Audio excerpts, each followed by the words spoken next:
السلام علیکم، میں ضمیر احمد انصاری اور آپ دیکھ رہے ہیں زیڈ نیوز فار یو۔ عرض یہ ہے کہ آپ نے اپنے YouTube channel Z news for you کو ابھی تک سبسکرائب نہیں کیا ہے تو ابھی کریں، اور ساتھ ہی دیے ہوئے بیل آئیکن کو بھی دبا دیں جس سے ہماری آنے والی سبھی ویڈیوز کے نوٹیفیکیشن آپ کو ملتے رہیں۔ شکریہ۔ الحمد للہ نحمده ونستعینه ونستغفره ونعوذ باللہ من شرور انفسنا ومن سیئات اعمالنا من يهده الله فلا مضل له ومن يضلل فلا هادي له واشهد ان لا اله الا الله وحده لا شريك له واشهد ان محمدا عبده ورسوله اما بعد فان خير الحديث كتاب الله وخير الهدي هدي محمد صلى الله عليه وسلم وشر الامور محدثاتها وكل محدثة بدعة وكل بدعة ضلالة وَكُلَّ ضَلَالَةٍ فِي النَّارِ فقد قال الله تبارك وتعالى في كلامه المجيد أعوذ بالله من الشيطان الرجيم نحن نقص عليك نبأهم بالحق إنهم فتية آمنوا بربهم وزدناهم هدى وربطنا على قلوبهم إذ قاموا فقالوا ربنا رب السماوات والأرض لن ندعو من دونه إلها لقد قلنا إذا شططا رب اشرح لي صدري ويسر لي أمري واحلل عقدة من لساني يفقهوا قولي رب زدني علما۔ تمام قسم کی حمد و ثنا، کبریائی، بڑائی، برتری اس پاک رب العزت کے لیے لائق و زیبا ہے جس نے ہمیں اور آپ کو اشرف المخلوقات بنا کر کے پیدا فرمایا۔ اس پاک رب العزت کی جتنی ہی تعریفیں کی جائے کم ہے،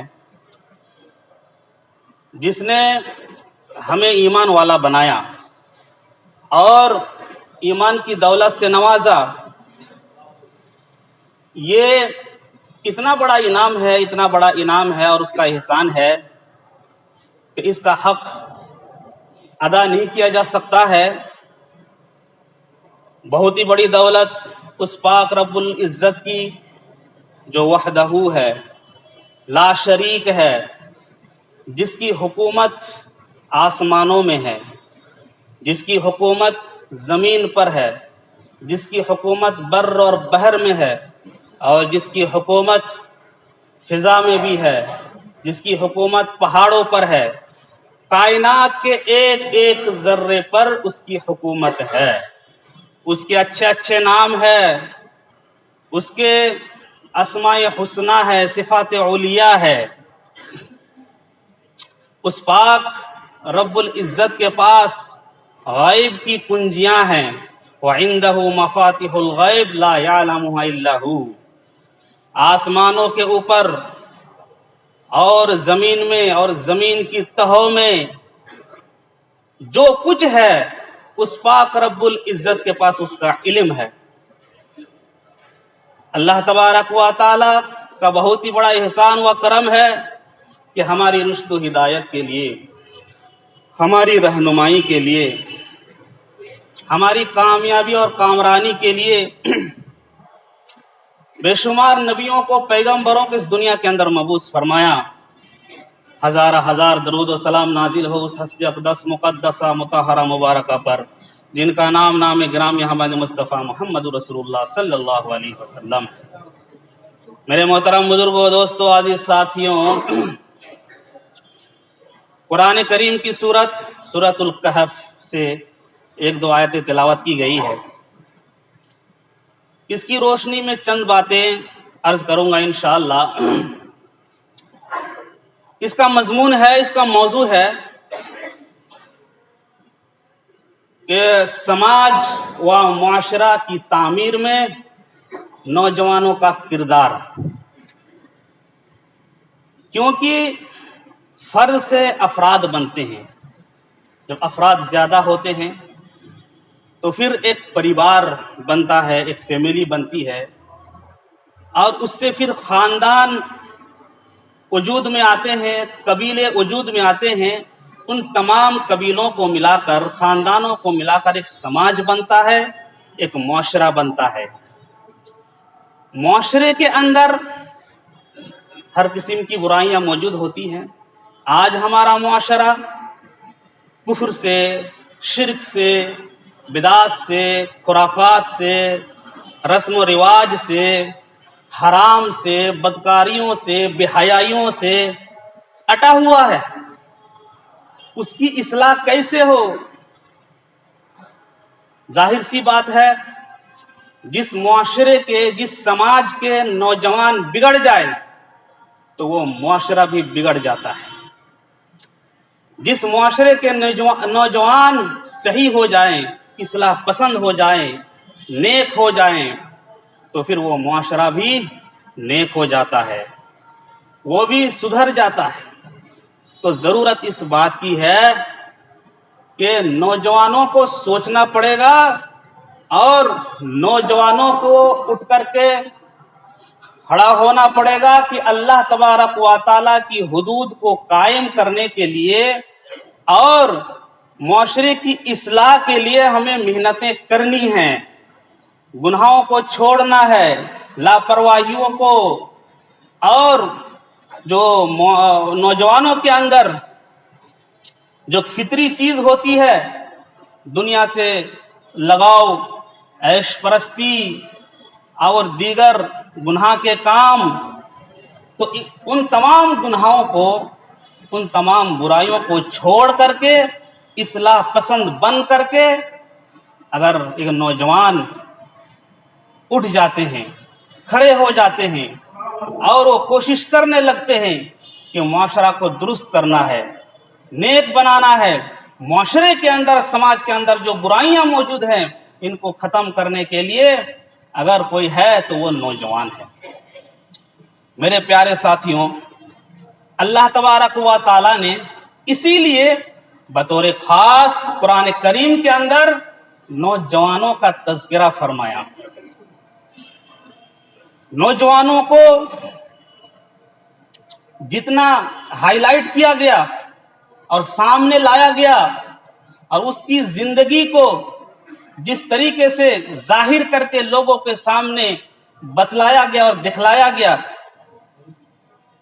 اس طرح کسی کی زندگی کو اور کسی کے دور کو اللہ تبارک و تعالیٰ نے اتنا ظاہر نہیں کیا. چاہے آپ حدیث پڑھو یا قرآن پڑھو، دونوں چیزوں میں نوجوانوں کا تذکرہ ملے گا اور اسے بڑی اہمیت دی گئی. اللہ تبارک و تعالیٰ کلام پاک کے اندر 3 ادوار کا ذکر فرماتا ہے، 3 دور کا ذکر کرتا ہے ایک انسان کے لیے. جس طریقے سے سورۃ الروم کے اندر موجود ہے، اللہ تبارک و تعالیٰ فرماتا ہے، اللہ الذی خلقکم من ضعف ثم جعل من بعد ضعف قوة ثم جعل من بعد قوة ضعفا وشیبا یخلق ما یشاء. وہی وہ اللہ ہے جس نے تمہیں اس حال میں پیدا کیا کہ تم بہت ہی زیادہ کمزور تھے. جب بچہ پیدا ہوتا ہے تو بہت ہی زیادہ کمزور ہوتا ہے، ناتواں ہوتا ہے، لاغر ہوتا ہے. اتنے تم کمزور تھے، اتنے کمزور تھے، چلنے کی تو دور کی بات، تم اپنے آپ کھڑے بھی نہیں ہو سکتے اور اٹھ کر کے بیٹھ بھی نہیں سکتے تھے. جب تم کو بھوک لگتی تھی، پیاس لگتی تھی، جب کوئی تکلیف ہوتی تھی تو تم صرف رویا کرتے تھے. تمہارا کام یہ تھا کہ صرف روتے تھے، کچھ بتا بھی نہیں سکتے تھے. ماں تمہارے رونے کو دیکھ کر کے وہ پہچان جاتی تھی کہ بچے کو کیا تکلیف ہے، بچے کو کیا پریشانی ہے.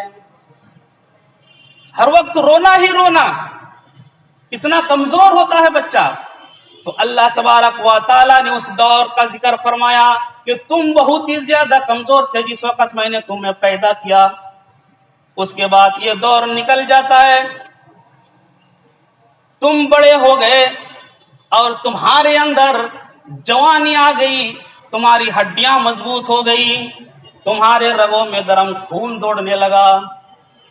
یہ جوانی کا دور، ایک بچے کا دور، ایک جوانی کا دور، اور اس کے بعد پھر انسان بڑھاپے کی طرف چلا جاتا ہے. پھر دھیرے دھیرے اس کی ہڈیاں کمزور ہونے لگتی ہے، وہ بالکل کمزور لاغر ہو جاتا ہے. تو اس طریقے پر جو جوانی کا دور ہے، اللہ تبارک و تعالیٰ نے جو بچپن کا دور ہے اس کو اہمیت نہیں دی، جو بڑھاپے کا دور ہے اس کو اہمیت نہیں دی. اہمیت کس کو دی؟ جوانی کو اہمیت دی. یہ جو تمہاری جوانی ہے اللہ تبارک و تعالیٰ کو خاص مقصود اور مطلوب ہے کہ اپنی جوانی کو اور اپنی طاقت کو تم پہچانو. اسی لیے اللہ کے نبی صلی اللہ علیہ وسلم نے فرمایا اغتنم شبابک قبل حرمک، کہ بڑھاپے کے آنے سے پہلے پہلے اپنی جوانی کو غنیمت سمجھو. اس کو غنیمت سمجھو. اور دوسری روایت میں کیا فرمایا؟ المؤمن القوی احب خیر احب الی اللہ من المؤمن الضعیف. اللہ تبارک و تعالیٰ کی یہاں کمزور مومن کے مقابلے میں جو طاقتور مومن ہوتا ہے، جو جوان مومن ہوتا ہے، وہ زیادہ محبوب ہوتا ہے، زیادہ پسندیدہ ہوتا ہے. اللہ اس سے محبت کرتا ہے. اللہ کے نبی نے ارشاد فرمایا. اور پھر اس کی اتنی اہمیت ہے کہ آپ کو معلوم ہے کہ جب یہ دنیا ختم ہو جائے گی، قیامت کا دن ہوگا اور نفسی نفسی کا عالم ہوگا، اس وقت کوئی بھی سایہ نہیں ہوگا سوائے اللہ تبارک و تعالیٰ کا جو عرش ہوگا، اسی عرش کا صرف سایہ ہوگا. اس عرش کے سائے کے نیچے کون لوگ ہوں گے؟ آپ کو معلوم ہے کہ 7 قسم کے لوگ ایسے ہیں جن کو اللہ تبارک و تعالیٰ اپنے عرش کے سائے میں جگہ نصیب فرمائے گا. ان 7 میں سے ایک نوجوان بھی ہوگا. اللہ کے نبی صلی اللہ علیہ وسلم نے فرمایا وَشَابٌ نَشَأَ فِي عِبَادَةِ اللَّهِ، ایک وہ نوجوان ہوگا جس کی زندگی، جس کی جوانی اللہ کی عبادت میں گزری ہو. جس کی زندگی، جس کی جوانی اللہ کی عبادت میں گزری ہو، وہ کہاں پر ہوگا؟ اللہ کے عرش کے سائے کے نیچے ہوگا وہ جوان. میرے پیارے ساتھیوں، ایک دوسری حدیث، اب اتنا بڑا ہولناک منظر ہوگا کل قیامت کے دن کہ اس وقت سورج جو ہے 1 میل کی دوری پر آ جائے گا. آج کتنی دوری پر ہے؟ 9 کروڑ 30 لاکھ کی دوری پر ہے. لیکن اس کی دھوپ، اس کی گرمی ہم برداشت نہیں کر سکتے. دھوپ کو ہم برداشت نہیں کر سکتے. سایہ تلاشتے ہیں. جب گرمی کا موسم آتا ہے ہم ٹھنڈا پانی تلاشتے ہیں، ہم اے سی چلا لیتے ہیں، ہم کولر چلا لیتے ہیں، پنکھے کے نیچے بیٹھ جاتے ہیں، آرام کرنے لگتے ہیں. برف وغیرہ ہم تلاشتے ہیں، ہم برداشت نہیں کر سکتے. لیکن 1 میل کی دوری پر جب سورج آئے گا اس وقت کیا عالم ہوگا؟ اس وقت اللہ تبارک و تعالیٰ اس نوجوان کو اپنے عرش کے سائے کے نیچے جگہ دے گا. تو نوجوان کی بڑی اہمیت ہے. اللہ کے نبی صلی اللہ علیہ وسلم کی حدیث، ترمذی کی حدیث، عبداللہ بن مسعود رضی اللہ تعالیٰ عنہ بیان فرماتے ہیں کہ اللہ کے نبی صلی اللہ علیہ وسلم نے فرمایا جب قیامت کا دن ہوگا تو اس وقت اس سے سوال کیا جائے گا. فرمایا لا تزول قدم ابن آدم من عند ربه یوم القیامہ حتی یسأل عن 5، کل قیامت کے دن ابن آدم کے قدم ہٹ نہیں سکتے ہیں، پھسل نہیں سکتے ہیں، قدم ادھر سے ادھر جا نہیں سکتے، یہاں تک کہ اللہ تبارک و تعالی 5 چیزوں کے بارے میں سوال نہ کر لیں۔ 5 چیزوں کے بارے میں سوال ہوگا۔ وہ کیا سوال ہوگا؟ ان عمرہ فیما افنا، پہلا سوال ہوگا کہ پوری زندگی تم نے کہاں گزاری، بچپنا سے لے کر کے بڑھاپا تک۔ کسی کی عمر 10 سال ہے، کسی کی عمر 20 سال ہے، 40 50 60 سال، یہ پوری عمر اور یہ پوری زندگی جو میں نے تمہیں دی تھی، اس زندگی کو تم نے کہاں لگایا تھا؟ ان عمرہ فیما افنا وان شبابہ فیما ابلا۔ ایک تو پوری زندگی کے بارے میں سوال، لیکن پوری زندگی میں جوانی بھی آ گئی، بڑھاپا بھی آ گیا، بچپنا بھی آ گیا، لیکن اللہ تبارک و تعالی الگ سے سوال کر رہا ہے کہ وان شبابہ فیما ابلا، خاص طور سے کہ جوانی کے بارے میں اللہ تبارک و تعالی پوچھے گا، جو ہم نے تم کو جوانی دی تھی، ہم نے جو تم کو طاقتور بنایا تھا، اس طاقت کو تم نے کہاں لگایا؟ اس جوانی کو تم نے کہاں لگایا؟ اس کو کہاں تم نے بوسیدہ کیا؟ جوانی کو کہاں لگایا؟ بدکاریوں میں لگایا یا کھیل کود میں لگایا یا دین کی راہ پر لگایا؟ تم نے کہاں لگایا؟ سوال کا جواب دو۔ یہ 2 سوال ہو گئے۔ تیسرا سوال وَأَنْ مَالِهِ مِنْ أَيْنَ اكْتَسَبَهُ وَفِيمَا أَنْفَقَهُ، اللہ تبارک و تعالی مال کے بارے میں سوال کرے گا کہ تم نے مال کہاں سے کمایا؟ یہ سوال ہوگا۔ مال تم نے حلال طریقے سے کمایا یا حرام طریقے سے کمایا؟ جھوٹ بول کر کے کمایا یا سچ بول کر کے کمایا؟ سود کے ذریعے سے کمایا یا حلال ذرائع اختیار کر کے تم نے مال کمایا تھا؟ لوگوں کو دھوکہ دے کر کے کمایا تھا یا صحیح طریقے سے لوگوں کے ساتھ اچھے برتاؤ کر کے حسن سلوک کے ساتھ تم نے مال کمایا تھا؟ یہ مال تم نے کہاں سے کمایا؟ پہلا سوال تو یہ ہوگا۔ چلو انسان حلال مال کما لے گا، حلال مال کا کمانا کوئی مشکل بات نہیں ہے، لیکن پھر اللہ تبارک و تعالیٰ یہ بھی پوچھے گا فیما انفقہ، اس مال کو تم نے کہاں خرچ کیا؟ مال کو کہاں خرچ کیا؟ صحیح راستے پہ؟ کیا اس مال کو دین کی راہ میں لگایا تھا؟ اس مال کو تم نے غریبوں میں لگایا تھا یا محتاجوں میں لگایا تھا؟ دینی مدارس میں کیا تم نے وہ مال لگائے؟ کہیں مسجدوں میں تم نے یہ مال لگایا، دوسروں کی مدد کری، یا تو پھر تم نے شیطانی کاموں میں اپنے مال کو تم نے خرچ کیا تھا؟ تم نے فضول خرچیوں میں ملوث ہو کر کے اس مال کو تم نے اڑایا تھا، اپنی شادی بیاہوں میں لاکھوں روپے تم نے خرچ کر دیے۔ یہ سارے کے سارے سوالات اللہ تبارک و تعالیٰ کل قیامت کے دن ایک انسان سے کرے گا۔ کہاں سے کمایا، کہاں خرچ کیا؟ اگر صحیح طریقے سے آپ نے خرچ کیا صحیح ہے، کوئی بات نہیں ہے۔ 4 سوالات، اور 5واں یہ ہے وَمَاذَا عَمِلَ فِيمَا عَلِمَ، جو تم نے علم حاصل کیا تھا اس علم کو تم نے کہاں خرچ کیا، اس پر کتنا تم نے عمل کیا۔ اور یہاں بھی واضح رہے کہ آپ نے علم سیکھا، اور علم سیکھنے سے مراد یہ نہیں ہے کہ کوئی مدرسے میں پڑھ کر کے 10 سال لگا کر 15 سال لگا کر علم کو حاصل کیا، قرآن حدیث کا علم حاصل کیا، اس کے بعد جو ہے وہ اس پر اس نے عمل کیا، تو اس عمل کے بارے میں اللہ پوچھے گا، وہ تو ہے ہی ہے، لیکن ہر ایک سے سوال ہوگا جس کے پاس جتنا علم ہے۔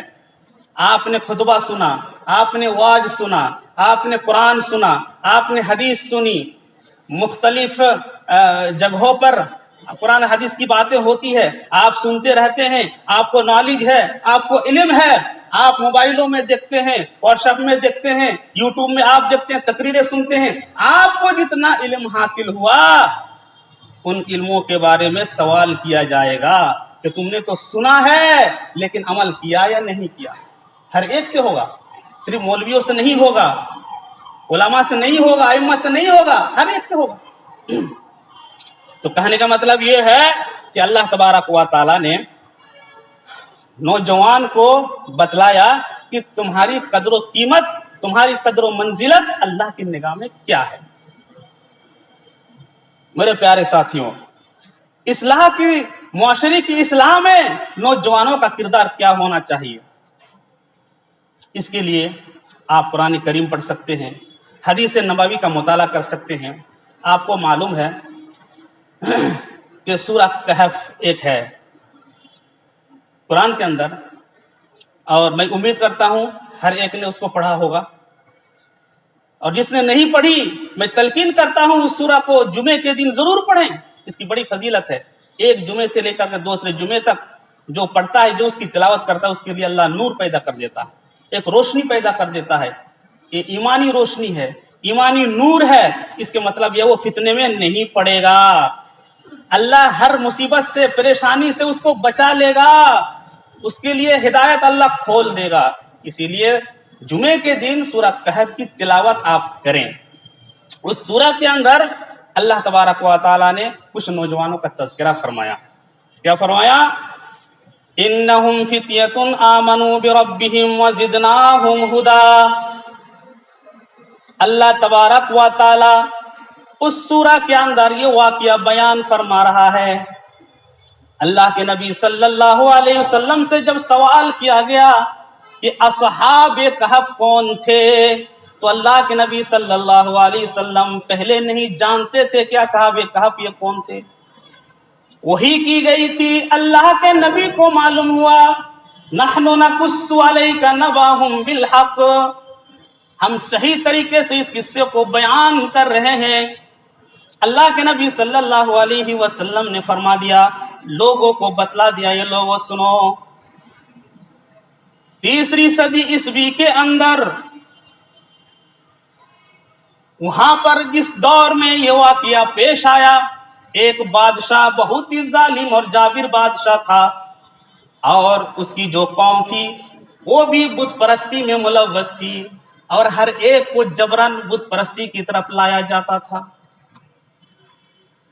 کچھ نوجوان تھے، ان کو جب بلایا گیا اور ان کے تعلق سے جب پتہ لگایا تو پتہ یہ چلا کہ یہ جو نوجوان ہیں یہ ہمیں خدا نہیں مانتے ہیں، یہ بت پرستی نہیں کرتے ہیں، ان کا تو خدا، ان کا تو اللہ کوئی اور ہے۔ جب ان نوجوانوں کو بلایا گیا، بادشاہ نے بلایا، تو بادشاہ کے سامنے جا کر کے ڈنکے کی چوٹ پر انہوں نے کہا، ربنا رب السماوات والارض لن ندعو من دونه الہا لقد قلنا اذا شططا۔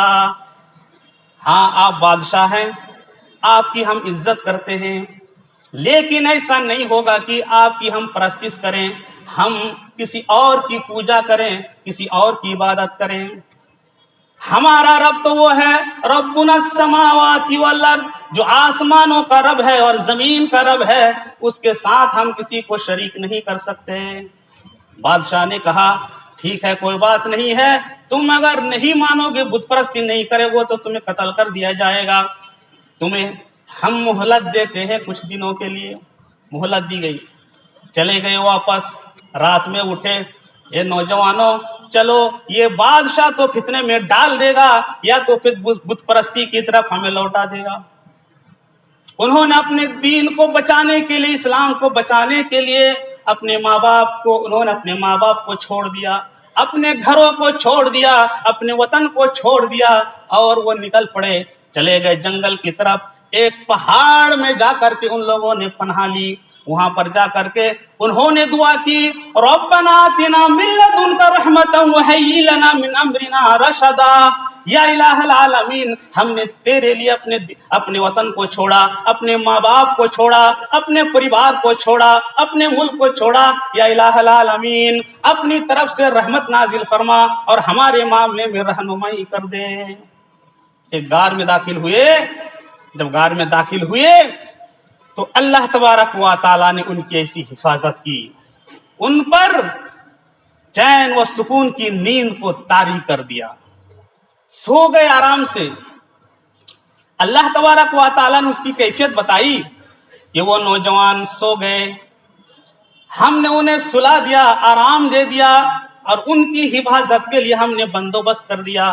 جب سورج نکلتا تھا تو سورج کو بھی اللہ تبارک و تعالیٰ نے آرڈر کر دیا، حکم دے دے یہ سورج تمہاری گرمی ان تک نہ پہنچنے پائے۔ سورج کٹتے ہوئے ایک طرف ہوتے ہوئے چلا جاتا تھا، سورج جب نکلتا تو دوسری طرف ہوتے ہوئے چلا جاتا، اور جب وہ غروب ہوتا تو دوسری طرف ہوتے ہوئے سورج غروب ہوتا۔ اس کی روشنی اور اس کی دھوپ، اس کی گرمی نہیں پہنچ پاتی تھی۔ اللہ تبارک و تعالیٰ نے ایسی حفاظت کی۔ اللہ نے اتنا ہی نہیں کیا، وَنُقَلِّبُهُمْ ذَاتَ الْيَمِينِ وَذَاتَ الشِّمَالِ، جب انسان مٹی کے اوپر سوتا ہے، جب زیادہ دن ہو جاتے ہیں تو پھر مٹی کھانا شروع کر دیتی ہے، جسم کو کھا لیتی ہے، تو اللہ تبارک و تعالیٰ فرماتا ہے کہ ہم نے ان کی کروٹوں کو بدل دی، بیچ بیچ میں ہم کروٹیں بدلتے رہتے تھے، اور ان کی حفاظت کے لیے کہ گار کے منہ کی طرف سے کوئی بچھو نہ چلا جائے، کوئی موذی جانور نہ چلا جائے، یا کوئی جانور اور نہ چلا جائے اس کو تکلیف ہو، ہم نے گار کے منہ پر ایک کتے کو ہم نے بیٹھا دیا تھا، جو کتے اس کی حفاظت کیا کرتا تھا، جو کتے ان کی حفاظت کیا کرتے تھے۔ ایک کتا تھا، وہ کتا ان کی حفاظت کیا کرتا تھا۔ وَنُقَلِّبُهُمْ ذَاتَ الْيَمِينِ وَذَاتَ الشِّمَالِ وَقَلْبُهُمْ بَاسِطٌ ذِرَاعَيْهِ بِالْوَصِيدِ، وہ کتا بیٹھا ہوا ہوتا تھا اور مکمل طریقے سے یہ نوجوان سو رہے تھے، اور وہ کتا جاگ رہا تھا، نگرانی کر رہا تھا، ان کی حفاظت کرتا تھا۔ تو اللہ تبارک و تعالیٰ نے ایسی حفاظت کری، اور پھر 309 سال تک وہ سوتے ہی رہے۔ 309 سال کے بعد جو ہے جب وہ بیدار ہوئے تو اس وقت حکومت بدل چکی تھی، کافر چلا گیا تھا، ایک نئی حکومت آئی، اور جو بادشاہ تھا وہ بھی مسلمان تھا۔ 309 تھوڑا سا لمبا ہے، 309 سال کے بعد جب اٹھے تو لوگوں نے پتہ لگا لیا ان کے سکوں کو دیکھ کر کے کہ یہ تو 300 سال پہلے کے سکے ہیں، ان کے پیسے ہیں۔